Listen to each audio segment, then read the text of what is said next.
Viejo, and I'm a mom with 3 boys and life-threatening allergies. So my role I played, I found out in August, was passing out flyers at festivals and just getting the word out and hosting genetic roulette at my home and things like that.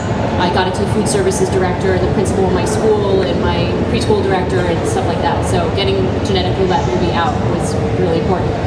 And how I feel right now is totally thrilled to be a part of this. Like, I feel like I finally found my tribe, and I don't feel alone in battling with every single meal anymore. And I see this really as an opportunity to expand my leadership.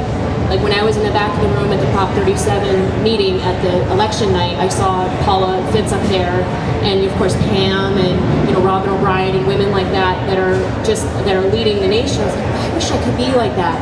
And then I realized, it's time to stop wishing and just start being, because this is so important. It's so important. It's not about me being scared of what people think when I'm leading. It's about getting rid of GMOs and being able to eat healthy food wherever we go.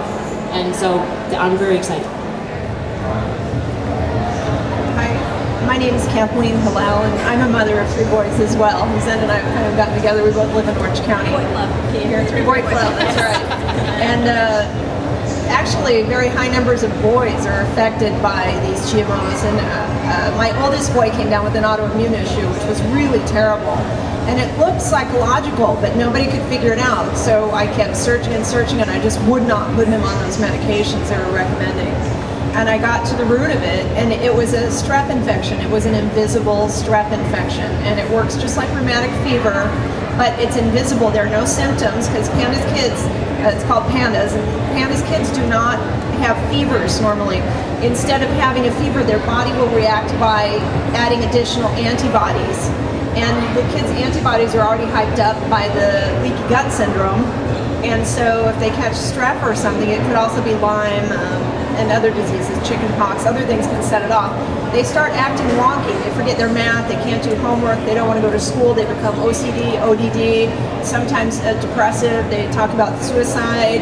And our son was not one of the extreme cases, but it felt extreme to us. My husband and I just kept looking until we found this little dyslexia therapist who told us, we think if you take his tonsils out, he'll be better. And so he was. We took his tonsils out, gave him antibiotics by the barrel full, and he got better. And after that, I thought, well, how do I keep him healthy so he doesn't get strep again? So I started looking into nutrition, and what I found out about GMOs just horrified me, because that, I believe, is at the root of what these mothers are suffering through, like us, with allergies or autoimmune disorders. And the medical community is not supporting us. They're not acknowledging this. And there is a wave, it's international, of these kids who are not well.